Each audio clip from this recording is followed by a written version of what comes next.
से आप सबके बीच में एगो नया प्रयास कैले बानी। उम्मीद बा आप सबके आशीर्वाद जरूर मिली।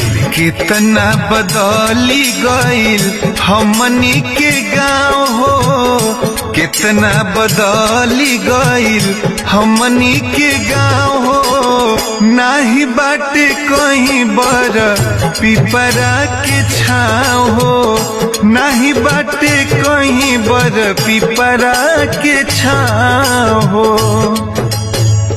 ए महाराज का उस समय रहे, आज का समय हो गईल। कहीं आदमी घामा से हार खा के आई, जब वो पेड़ के नीचे बैठी, आहा कतना सुकून मिलत रहे, उस समय कहाँ गईल। देखी आगे गीत में कवि का लिखले।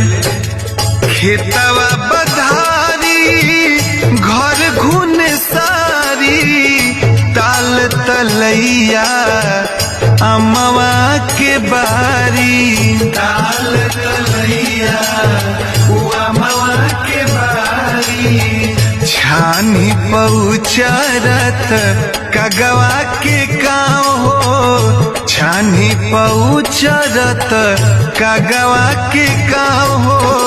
नाही बाटे कहीं बर पिपरा के छाँव हो, नाही बाटे कहीं बर पिपरा के छाँव हो। ए सरकार, पहले लोग शौक से आम के पेड़, नीम के पेड़, अमरूद के पेड़ लगावत रहे, मगर आज एगो तुलसी जी के भी पौधा लोग नहीं खे रहे दे। का भाव बा?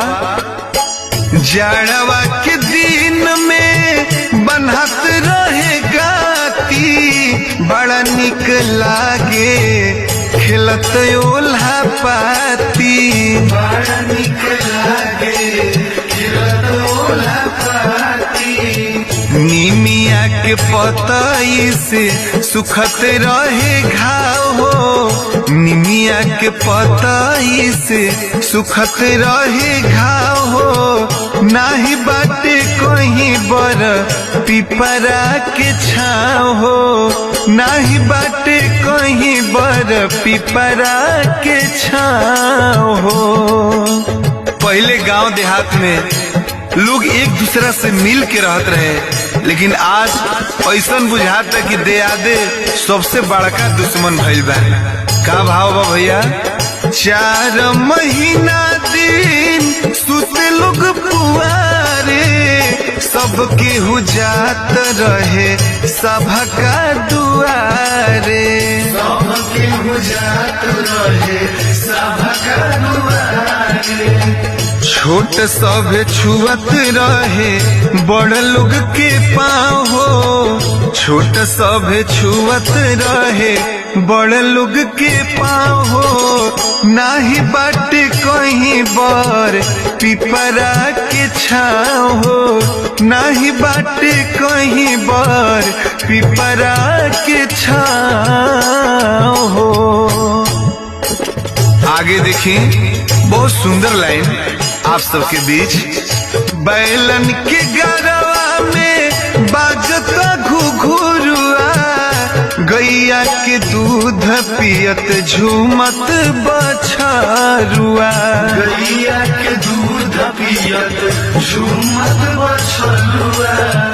कहाँ बाटे अब केहू से लगाओ हो, कहाँ बाटे अब केहू से लगाओ हो।